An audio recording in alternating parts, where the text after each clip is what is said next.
Hi guys, welcome to episode 29. I'm Charlie, this is Kirsty, and we talk women's football. So the podcast is called Charlie and Kirsty Talk Women's Football, but we've got a shout out to do first. Get it done, Kirst, let's go. Who are we shouting out?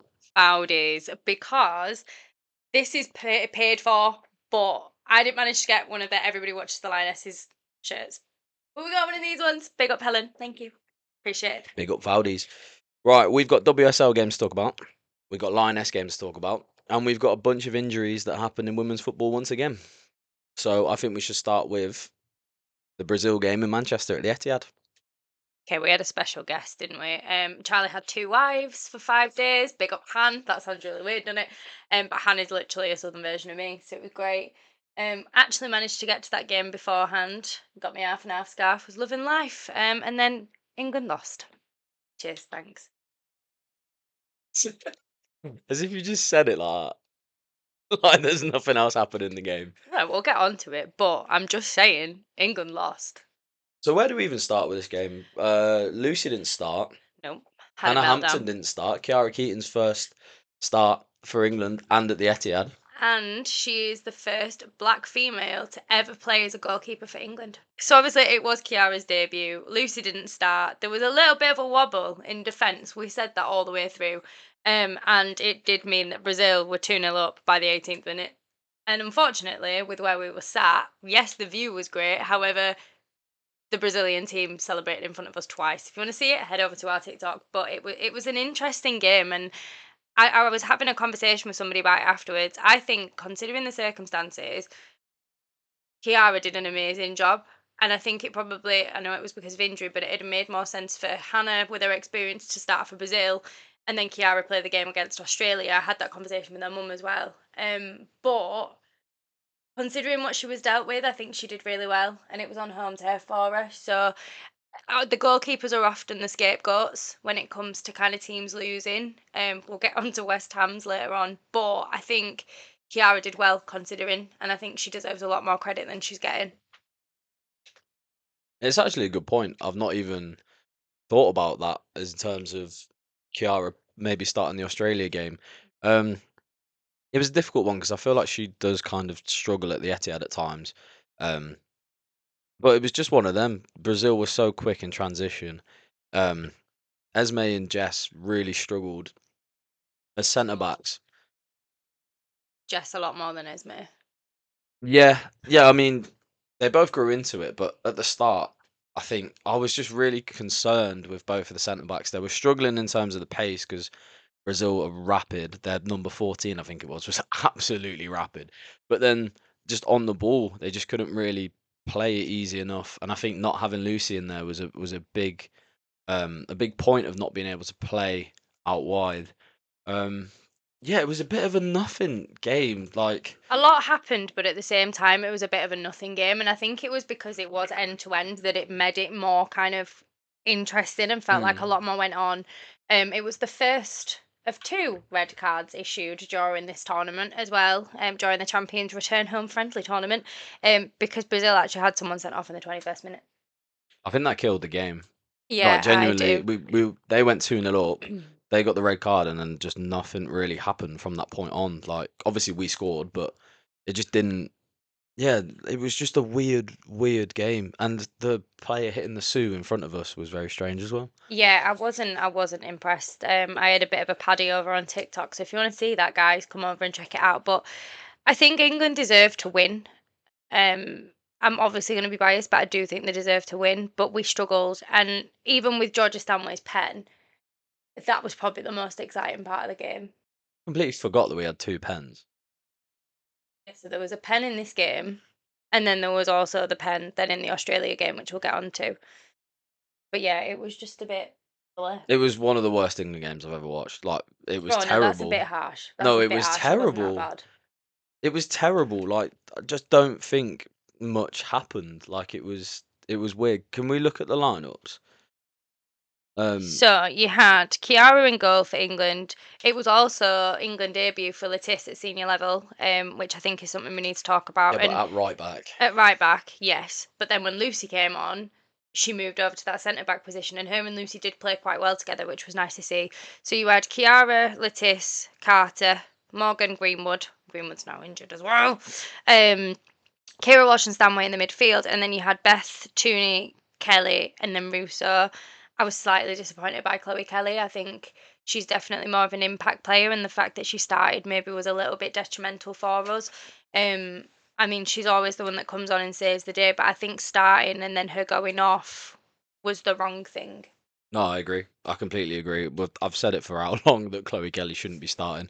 Not that she's not a great player, but when she comes on, she can offer a lot different. She sees the game differently. So when she starts, I don't think she can make an impact. Whereas when she comes off the bench and she's sat on the bench watching the game, you can see that she knows what to do. Like the Arsenal game we're going to get on to, obviously, it shows a perfect way of that today, which we will bring up very soon.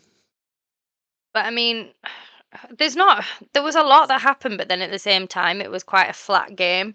It was nice to be at the Etihad, to know where I was, not get lost. And having Han there with us kind of made the experience.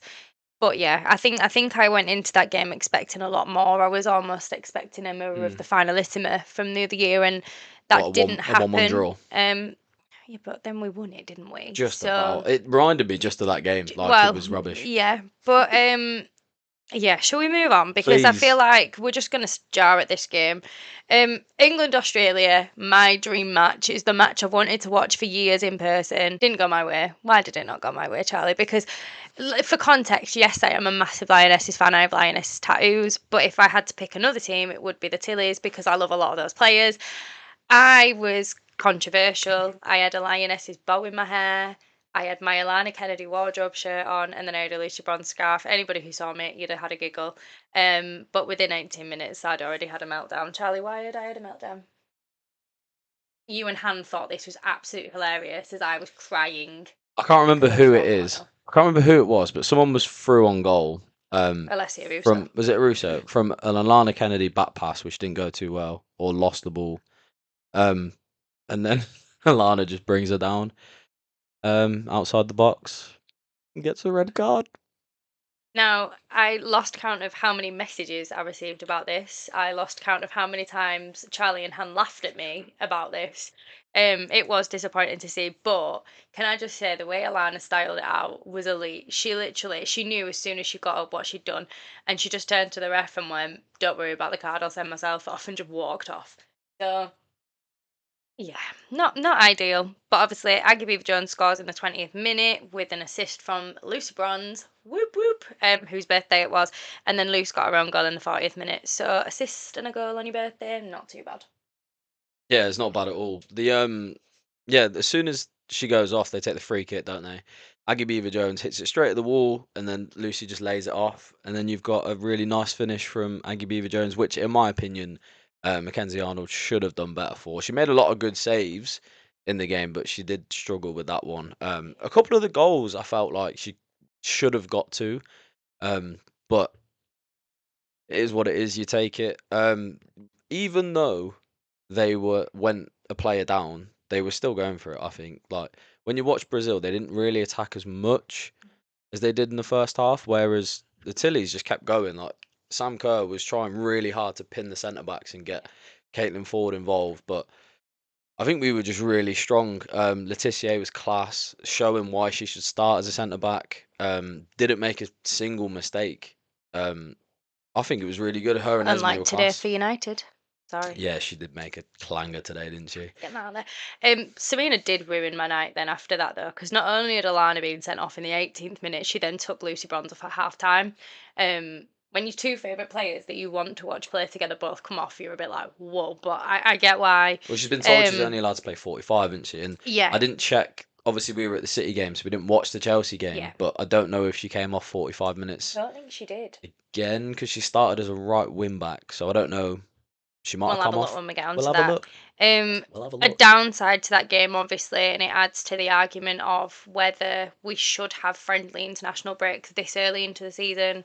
Michelle Agyemang, oh my god, my heart was literally in my mouth the whole time. It has now come out that she'd done her ACL. It was really unfortunate. It's never nice to see a player go down, but somebody of her talent that is so early on in her career as well, and literally saved us in the Euros, to now have an ACL and possibly miss out on the World Cup qualifiers. is a massive kick in the teeth. And again, it raises the argument: should we actually have this international break? I think the worst thing about it is the development. The development of her is going to be stunted for a while. It is really, really sad. I'm hoping that she goes back to Arsenal and finishes rehab. But I think they're having a conversation as clubs and deciding what's best for her. But yeah, it is. It's horrible. It's horrible after such a impressive summer and everyone kind of watching her and the kind of standing ovations and the cheers that she gets when she comes on for England now is amazing and she deserves it. But then for that to happen, it is really sad. Really, really sad. I mean, and then you kind of, after all the drama with Michelle, obviously Australia was still struggling, but we ended up down to 10 women because Agyemang Jones then got injured. We'd used all our subs, so that then meant kind of it was game over for the Yeah, night. But luckily they were already a player down, yeah, so so it it was didn't really 10 against matter. 10. And I know that in a press conference, Serena said that she was a little bit disappointed with the reds that had been given in both games, considering that they were friendly. She Yeah, said you she don't want understood them why they were given. given, but she didn't want to be in a situation where the opposition were a player down. She wanted it to be an equal level playing field. So obviously Serena's kind of in the same mindset as us, and I thought I'd Yeah, say that. you don't learn Um, anything in that case. no, you don't. But Australia then ended up giving a penalty away, and Georgia Stanway scored it in the last minute. So in the 98th minute, we had a pen, which was just Yeah, we didn't bizarre. even know in the crowd. Like No, they'd we done a whole didn't. VAR check and we were all just like, "What's going on?" My question was though, if I know Alana's was a sending off, before anybody comes at me, I've already had it on social media. Like it was a sending off, but if VAR was brought into the game that late on, why was that not reviewed at the time? You'd think the I don't think logical it thing to needed be it, review it, but and they only review it when it needs. Like they'll check everything, but the penalty one needed a proper check, mm. and the ref needed to check it as well. I do want to though give Han a massive shout out because not only was it amazing having an additional female in the house for the week, the tickets she managed to get us for both games were unreal. We were at the corner flag 2 rows down at the Etihad, and then at Pride Park we were actually next to the family and friends. Mm. So you could see like everybody's partners, everybody's brothers, sisters, and it was really really nice to see that. And we got to have an interaction with somebody that we know that is a family member, which was really nice. So it was a very odd international break. It's I turned around, and Ian Wright was behind me. oh yeah, Charlie nearly cried over Ian Wright. That was fun. Nearly lost my head. Yeah, he wasn't brave enough to say hi though, I don't which think I was could. hilarious. I don't think I could ever approach him. Like I think I'd just be like, I mean, after we went to the Lionesses at the CBS, if any of you would have seen Charlie, it was when Ian Wright was in a wheelchair because he'd had his, I think it was his knee replaced. yeah. Charlie was literally like a pile of jelly on the floor, which I was like yesterday, which we will get onto. But no, I think there has to be a big question around how appropriate this international window is, especially for your players that are going abroad. I know obviously Michelle got injured, but you also had Olivia Smith who'd travelled and had that jet lag involved. And came back from injury. Alex Greenwood is now injured, so she's sidelined for City for a few weeks. So that argument is massive of whether or not this international break should happen. But for the first time ever, we've been to both games. We really enjoyed it. And it was nice to meet people as well. So, all in all, for me, my little dream was over. But I got to see the Tillies and the Lionesses play each other. And if that never happens again for me in person, I can live a happy woman. And luckily, we've got Hans' thoughts on both of the games as well. So go Han. So, some of my highlights from the international break. I mean, a personal highlight of this international break was actually going to see the Lionesses for the first time, and obviously having the most amazing company of Charlie and Kirsty with me. I really enjoyed the Etihad. Ugh, hate to say that as an Arsenal fan, but I really enjoyed it. Our seats were absolutely pure as well, like completely pitch side. So that was good. And I actually enjoyed that game more than the Tillies one, weirdly, even though we lost. And I think that's because the Brazil game was so unexpected, right? A lot of those players in the Brazil national team we'd not seen play before. And I think maybe England had underestimated them. Yes, it was quite a physical game, and I don't necessarily enjoy that style of rough and tumble play because just makes me wince at the thought of injuries. But it definitely felt like there was more tempo to it, and maybe that's because the Lionesses had to keep on their feet a bit more. Whereas if we look at the Tillies game, most of that starting 11 on both sides are WSL players. You're playing your club mates, essentially. So it just felt quite predictable. I did enjoy Taylor Hines matching Ellie Carpenter's speed down the wing. Kirsty's probably going to be like, no. But I did think Taylor Hines did play quite well in that Tillies match. Again, we saw some amazing debuts in this international break. Lucia Kendall, I don't think anyone's shouting enough about how amazing she was. She slotted in to that midfield so comfortably and wasn't really missing, I think Stanway, wasn't it? Yeah, wasn't really missing Stanway, which I think is just massively, I think that just gives us massive confidence for the future of the England midfield, that we've got players like Lucia Kendall and also Grace Linton, who obviously was not available for this break, but we have some young, really sprightly, fast players in that midfield. So yeah, that was really exciting for me. Negatives? I think a negative, Kirsty's probably going to talk about it. Alana Kennedy getting a red card. I mean, it was quite hilarious, and Charlie, probably you'll back me up on this. Quite hilarious at Kirsty's reaction, and then the fact that she had to hide her Kennedy wardrobe top for the remainder of the game because Alana was not on.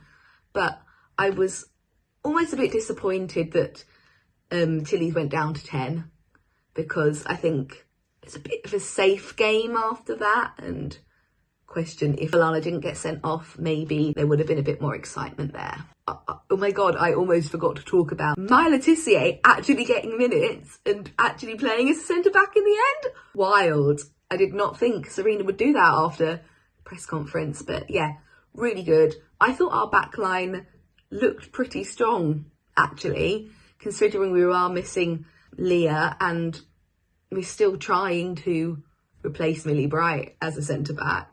I thought Mia Enderby looked really strong. I thought Esme really grew into the two games.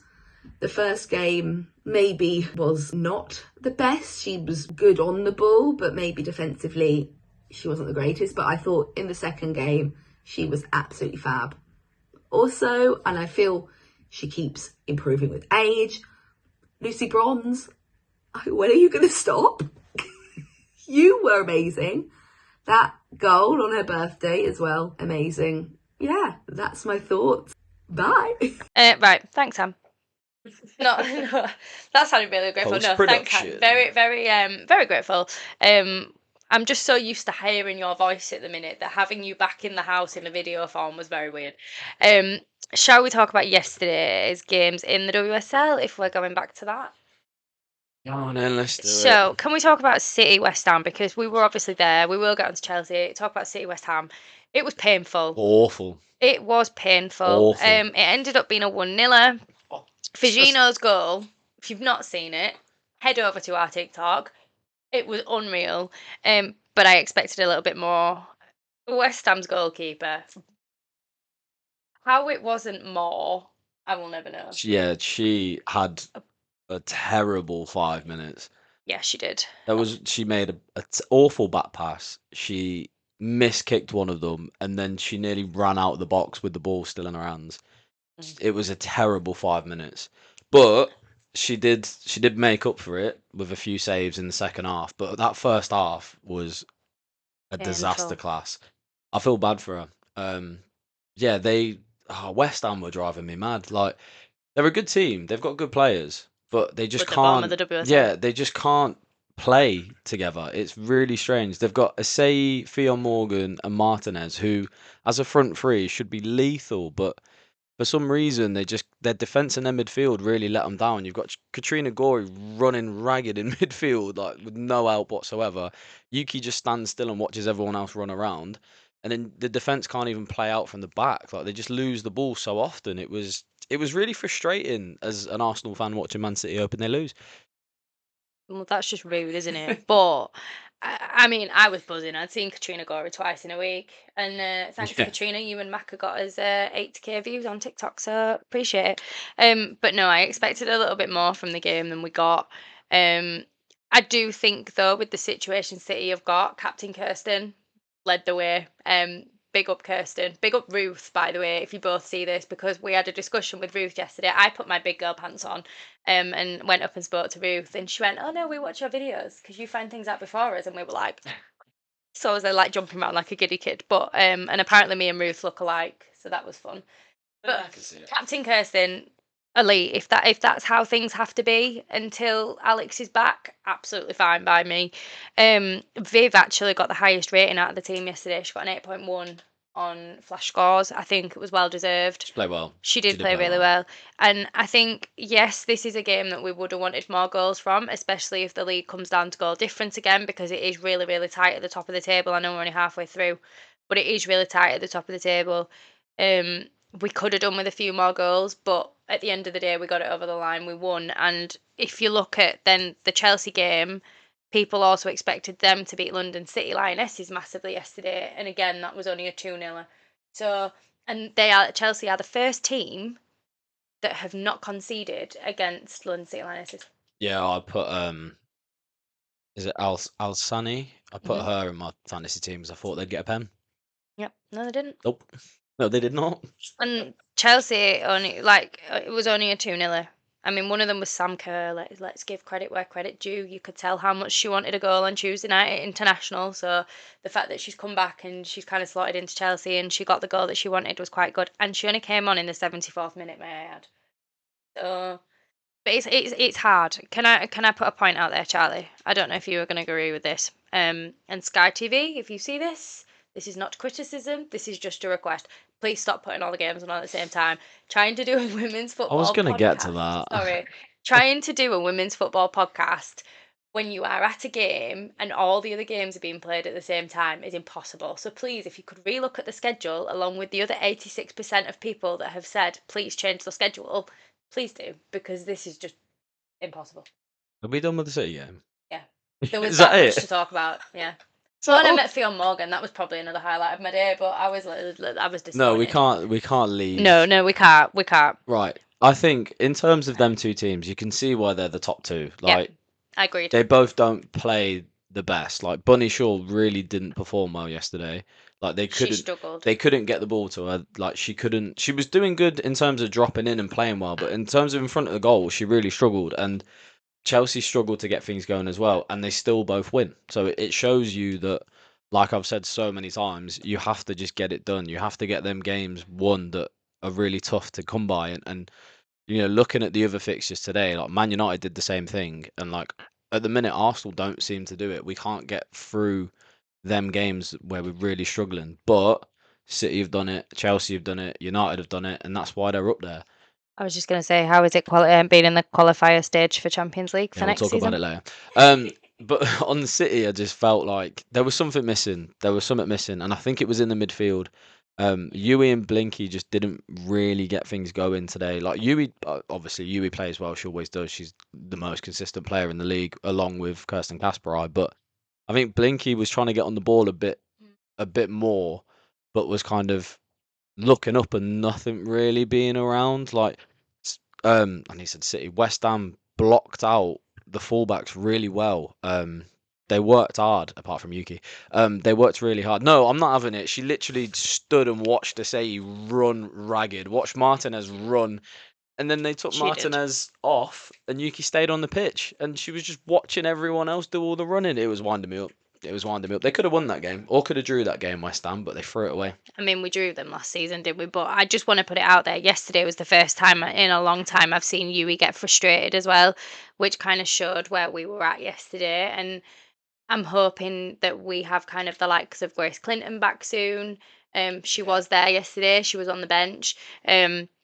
We are calling out for the return of kind of Grace Clinton, Rebecca Knack, Lauren Hemp, Mary Fowler. Like, we have got a long list of players ready to come back from injury, and I'm just hoping that when they do come back, it makes that difference for us, because City have got something missing. And yes, we're winning games, but is that going to be enough at the end of the day? Because if we have another blooming season where we lose on goal difference to Chelsea, I'm going to have an emotional breakdown. I Can't think do it the again. thing that's missing, I think, is Grace Clinton. I think you're right, but I would like to see City be a bit more brave, and if Bunny Shaw's not doing it, take her off. Put Viv in there. Viv is more than capable and like of playing striker. She has for so long. She literally played there for Arsenal.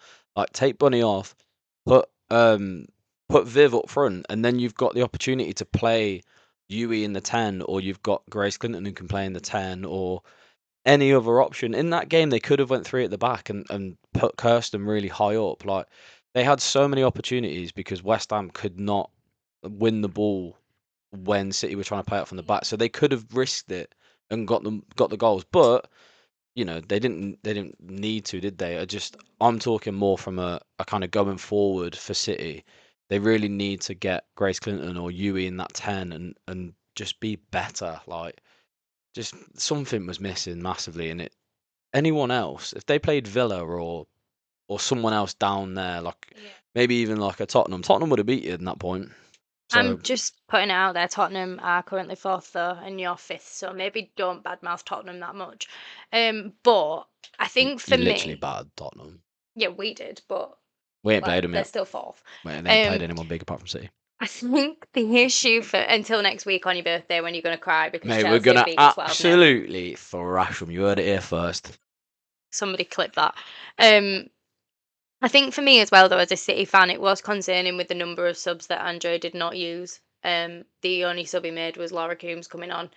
Um, and I get we've got quite a quiet bench, but you still had some quite big names that were on the bench, including Grace Clinton. So it is frustrating, but we are still in that transitional period of trying new things, and clearly something's working. So I'm not going to badmouth him too much, but I do think he needs to utilise his subs a bit more. But that's all I've got to say for City, I think, this week. But then when you look at it as well, at the same time, they had three of Izzy's young players on the bench.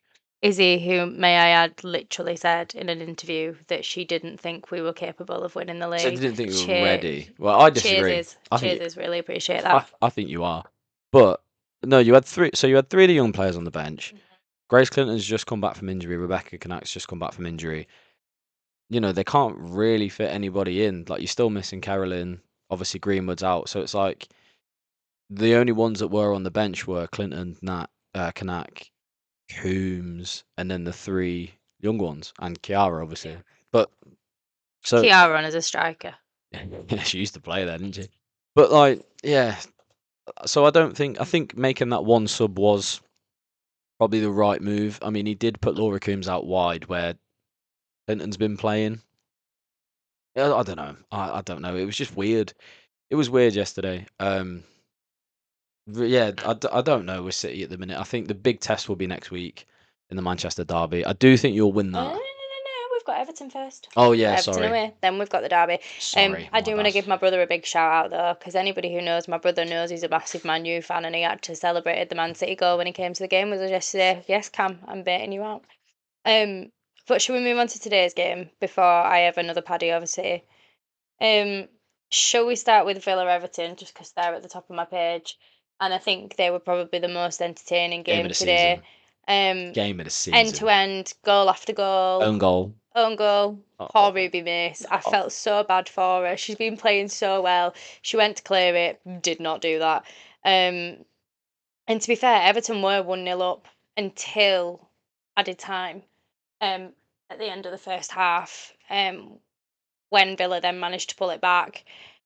But yeah, what a game. Like, it was unreal. I would quite like to have been in attendance in that game. I think it would have been a really interesting game to be at as a neutral. No, it was class. It was actually class. The second goal for Everton, I think, was a great goal. Kirsty Hansen. It was the most. No, it wasn't. I'm looking at the Villa goal. For Everton. Kitagawa. It was the most like composed finish I've seen in a while. Like it gets laid back to her, and she's on the edge of the box, and just inside of the foot, just really nicely curls it over the keeper. It was such a good, like, composed finish. There was a lovely pattern in the goals as well. Here's where my ADHD kicks in. But you had an Everton, a Villa, and a Villa, and Everton, a Villa, and Everton. It was really good, and once If you again, don't, can't read miss. I know she didn't get on the score sheet, and I don't think she got an assist, but Vignola is class this season. Like, she is on I fire. have just subbed her into my fantasy WSL. There's no points next week then. It's cursed. If Kirsty puts you in her fantasy team, you're gonna have a stinker. I'm sorry. She curses players. That's true, actually, because That's why I don't have Arsenal Alana's players. been on the bench since. I've actually had to sub her out because she's not been played. And I also forgot that we had fantasy WSL to do this weekend, so Alex Greenwood was still on my bench as well. At least you didn't triple captain Bunny Shaw. But I triple captained Alessia and got 18 points, so can we just... I got No, I s- didn't. I just captained her, I didn't triple captain her. I I'm triple saving. captain Bunny Shaw today and got a massive total of 6 points. Well done, well done. Where does that put both of them teams now? Do you know what, guys? What you don't get to see this, but our brains work so similar. So filming a podcast is great. It actually puts Villa 9th and Villa 8th and Everton 9th. They're Villa both on are on similar the same points. points. So Everton are on 5, the same as Leicester, and Villa are on 7, the same as Brighton. It's looking up for Villa. I wonder if they can have kind of a repeat of last season where they were kind of in that bottom huddle and then finished quite high up because of their winning streak. Well, they just need Maz Pacheco and Vignola to keep playing really well, and they'll be fine. They will be absolutely fine. Big up Everton. I never thought that would come out my mouth. Then you obviously had Brighton United, another game that was kind of full. It was intense. United fans were probably sat on the end of their seats as it did end 3-2, and Brighton were close to getting that third. They could have done us a favour. They decided not to. Yeah, we've got a stat. So United have let in 5 goals this season, 2 of them being in this game, which is actually really good for Brighton. They had loads of chances. Yeah. And then You've got to remember, Brighton are without Michelle Agyemang now as well. And I think putting Rose Kafaji in that first half, I thought she was good. I'm surprised she came off in 46 minutes, but they looked good. Brighton played well. United played well. Jess Park, oh my god. She is having the time of her life at United, and as much as that upsets me as a City fan, like, she is doing unreal. She actually got Moonbeam Barclays this week. Sorry, Kirsten. It can't be a Moonbeam Barclays because it's not at City, but no, she did actually get player of the match, which I thought was good. She ran that game, like absolutely ran it. And I know that we had the conversation, I believe, on this podcast about her and Ella Toon and Yes. how they would maybe not fit in, how one would have to replace the other. But mate, they showed how it worked. Ella Toon laying the ball back, Jess Park finish, and then I think Jess Park got an assist as well. Yeah, Jess Park is running it and is probably looking the better out the swap at the minute. Only because she's not injured. I think Grace's time will come. But I also, at the United game, want to give out Hannah Blundell a big shout out because she had her first start since having her little baby girl today. It was her first start for the senior team. Well, not start, she got subbed on. But it was the first game that she's participated in at senior level in competition. So. And I would like to give a shout out. Go on. Frank Kirby. Oh, get out my head, man. She's I was about to get onto her. On fire this season. You would not think that Fran Kirby is as old as Fran Kirby is. She's having the time of her life at Brighton, and I think she definitely deserved another goal today. Obviously didn't happen, but it would have been great if she did. I think she's unreal. She scored against you lot. She scored against both Manchester teams. Do we have to remind that? Like, I can't deal with you. I don't want to write Brighton off though. I mean, they are currently sat, if I get the league table back up, they are currently sat 7th, but they are only 2 points behind London City Lionesses. So I feel like it could be a battle between them for kind of 6th and 7th this season. But they are still 7 points away from Arsenal in 5th, so they've got a lot of work to do, but I don't think anyone should write Brighton off just yet. And I mean, United, it's going to be a battle of the Manchester teams again, in terms of positionings of the table, and whoever comes out on top at the derby. For my own personal sake, I really hope that it's City, but whoever comes out on top will then obviously depend on who ends up in those top 2, because if you ask me, I think Arsenal are very much out of that race now, and it will be between the 2 Manchester teams, Chelsea and Tottenham, unless Arsenal have a massive kind of turnaround. And I know a lot of people are going to be like, there's only a point. There is only a point. But at the same time, I think with how Arsenal are playing at the minute, which we're going to get onto, there is still something missing. You wouldn't think so today playing Leicester, but it's Leicester at the end of the day. Do you want to talk about your team? Yeah, go on. Yeah, first half we were on fire. We were literally like Russo gets on the score sheet finally. Stina was on fire as well today. It looked good. It looked good, but once again, it's a defense. We just don't have a solution at the minute, and I don't think we will for a while. It's going to be one of them seasons where we're just going to have to go through the motions. We're going to have to play people based on form, and then just go from there. You're very much in a situation like we were last season, I feel, with your injuries Even and now, I with think things City are that are similar now. missing. I mean, you also did get gifted a goal. I feel like Arsenal are always gifted goals by other teams because you ended up with another own goal given to you today. Yeah, I don't know. It's one of them Um, ones where you're facing your own goal and the ball gets whipped across the box. Like there yeah. isn't much you can do about it. DVD though, a bit of a risk again. Obviously when that Leicester goal went in, could she have done more? Probably. Am I a goalkeeper? No. Am I a goalkeeper coach? No. Do I know that much? Probably not, but I We still can't think blame she could have done DVD. more. We can't Mm. blame DVD for that. There's Again, though, it goes back to what I was saying earlier. It's easy to blame a goalkeeper rather than blaming the back line. But actually, I think for Arsenal, it is your defence overall. And you were without, obviously, Olivia Smith and Lotte Wubben-Moy. I don't think it was a And defence on Kyra. that one. Literally, there's 5 players crowding that one player for Leicester. She was just rapid. No one could catch her. But Kadina did stop running, which really frustrated me. If you would have all seen Charlie's face while we were watching that game, you'd have been howling because he literally had the biggest paddy ever. Like, we swapped today, didn't we? Yeah, until Stina scored 10 seconds after. But Saved I it. don't know. Stina was unreal. That goal that's near post was such a good finish. But that was the 4th goal. Yeah, the Stina assist to Russo, that was a great finish in the bottom left. And then, like I said before, Beth Mead is just on fire at the minute. She's back, I think. I think she's back. Beth She's no Mead longer is pulling back. out of tackles. She's not bothered about getting injured now. She's just flying into tackles. She's winning the ball. She's going forward. She's crossing it in. She's shooting. She still needs to get her left foot going again because she always is scared of just hitting it with her left. Like she's assisted and scored with her left before. I don't know why she now thinks she can't use it. It's really annoying. I mean, we saw that for England as well, though. I think Beth is very much back in form again. A lot of people had written her off, but she is back in form. Beth Mead, this is a personal announcement. If you would like to move to Manchester City to be with your girlfriend, try again. Please feel free because we would very much need you right now. But Fair no, enough. it's So another win for Arsenal, isn't it? we're talking earlier about being sat on the bench for Chloe Kelly. Mhm. She's obviously watching the game and she's seeing how much space Stina's getting, and she's seeing that no one's really playing that ball across and over the top. So what does she do? She comes on as soon as Leicester score. She gets given the ball, puts it straight into that area. Stina scores, and there you go. That's why I think she's probably one of the best impact players in women's football. I agree with the impact. I do agree with the impact, but we'll have to see how the season goes. Last game from today, Tottenham Liverpool. Did end on a sad note. Mia Enderby stretched it off with oxygen and a neck brace on. Not again, like Michelle, not something you want to see. It's a good job that the game was delayed because they wouldn't have had the net brace or any of the stuff to help No, because of the ambulance and that not being there on time. Yeah, so for anybody who doesn't know, the Tottenham Liverpool game was delayed by 15 minutes because they didn't have the mandatory ambulance that was needed to be on site.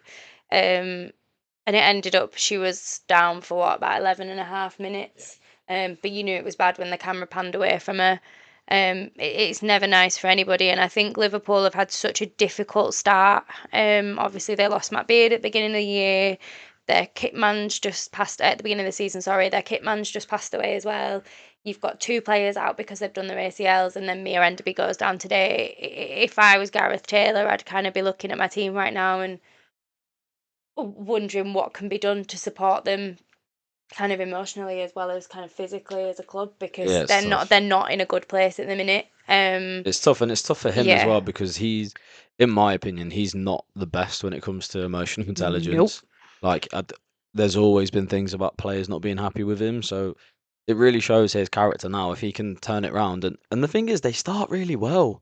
They start all their games really strongly. They scored first against City. They scored first today. They scored first at Anfield against Everton. Like they can start well. It's just how they maintain it, and it's just not. It's not the way that they've been going. They can't maintain their lead at the minute. They did lose Olivia Smith to you lot as well, though. That's And something Taylor else. Hines. And Taylor Hines, like 2 of their biggest players, and then 2 of your other biggest players are injured. Yeah, it's tough. It is tough, but when you look at Tottenham as well, like Tottenham are good at the minute, and the fact that Tamberg didn't even start, I don't know if she's got a bit of an injury or just from the international break, but Beth England started at number 9 again, and she hasn't been doing that. She's been dropping into a 10 the last few games, but gets on the score sheet. Yeah, they looked decent in spells. Tottenham did. It's just a shame that they're going to play us and not do as well. I mean, I wouldn't count on that. I think Tottenham are doing really well. If you look at their form last season compared to now, I think they're doing amazingly. They're beating the teams they should beat, but they yeah. played you and lost 5-1, I think. So Yeah, but we were the first team. Ireland Spurs. Do you know what I mean? Spurs But it up. at the moment, if you look at the WSL table at the moment, you've got Chelsea at top on 19. You've got City in second, whoop whoop, on 18 points. You've then got United on 17, Tottenham fourth with 15, Arsenal fifth. It's great seeing Arsenal not in the top 5. Sorry, guys. In the top 4. Sorry, guys. Just because of all the grief everybody in our group chat gave me. You've then got London City, who are slightly behind now by 5 points in 6th, on 9 points. You've then got Brighton and Villa both on 7. You've got to remember as well, obviously, Villa and Liverpool have both played a game less than everyone else because they never played each other. After Matt Beard died, and then you kind of go further down the table and you've got West Ham and Liverpool who are both on 0 points at the bottom of the league. But Liverpool look a lot better than West Ham do. I agree. And I think if West Ham do end up playing whoever's third in the WSL 2 to retain their place in the Champions League, in the WSL, clearly mine's elsewhere, in the WSL, then I think they'll be fine. I think they'll be fine, but if not, they're going to have no players left. They'll be fine. You've got massive named players that will leave, including Minnie. I think what will happen is that they'll stay, they'll win comfortably, but what will happen is now, because they're not likely to go down, they'll probably pick up like the best players in the WSL 2 and probably kick on from there. Like, agreed. The fact they're keeping on to Asai and Martinez and Gorey and Fionn Morgan. And Fionn Morgan. Well, Fionn Morgan, I think, has found her place. Like, she did look good. She did make some good movements. Just that playing her as a wing back at times just doesn't really work. I don't think she's better when she just stays. If she stays up and gets the ball and goes, like she was really causing City some problems. But it was when she had to come back. She was coming back. She was, going against the fullbacks and then having to then try and drive up the pitch. It was difficult for her. But I don't know about West Ham. We'll take Fionn if the worst comes to the worst. We will take Fionn Morgan. And do you know what? Meeting her yesterday, 1, this is really weird. She smells really nice. 2, she's really lovely. And 3, I'm really annoyed at the steward because she heard me say to her that she's one of our favourite football vloggers, but I didn't get a chance to ask her how she slicked back her hair properly. So Fionn, if there's by any chance you see this, please will you let me know? Let the podcast know. We've got no start bench style this week. So if anybody would like to throw one at us for next week's episode, because we will be watching all games from home next week rather than doing Everton away. If you would like to do one, just send it to us on Instagram or you can email us. It is in our link tree.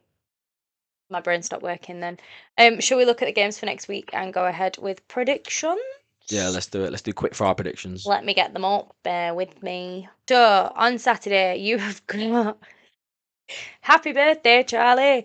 Arsenal versus Chelsea, 12:30 kick-off at the same time as United Villa. 2-1 Arsenal. I reckon it's going to be a 3-1 Chelsea, personally. Yeah. 2-1 Arsenal. Next. No, 3-1 Chelsea. I think United draw to Villa 2-2. Oh, no, it's United at home 2-0. No, 2-2. And then on Sunday, you've got London City Lionesses kicking off at 11:55 against Tottenham. What is with the 5 minutes before? I reckon London City are going to drag themselves a draw here, and I reckon it's going to be a 2-2. I think they could win it. Do you think? Yeah, I think they can win it. I don't think Tottenham will be able to break them down as well. Oh, They're interesting. all right when they're on it. I'm going to go with a 2-2 draw, but I feel like you could be right. But the worst game. West Ham Leicester. Worst game 0-0. ever. That just minus 1-0. West Ham should start every game -1. They need to go down. 0-0. Everton City. It's obviously at Goodison Park, That'll be a great game. but I think City win 2-1. 3-1, I think. Yeah. We're not getting a clean sheet. Not Saw a chance. But after how Everton played today, but I do think it will be kind of a 2-1, 3-1. And then I think the best game of the weekend, Liverpool-Brighton. Liverpool Brighton. I I think think Liverpool Chelsea, win. Chelsea Arsenal. Chelsea Oh, Villa. I thought you were Chelsea having Chelsea Arsenal. win.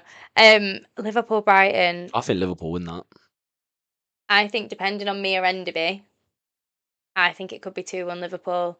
If Yeah. not, I think it's going to be the opposite, and it'll be 2-1 Brighton. I mean, I can All see depends on Brighton. Mia. I can see Brighton absolutely dominating them and winning like 3-0, but then I could see Liverpool finally getting one and it being that one. I can see it. You never I know. don't know. Let us know what you think in the comments, guys. Yeah.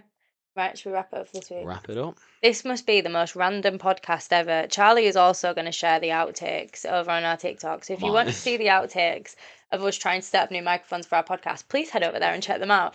Obviously, if you've got a start bench sale, make sure you send us one. If not, see you next week.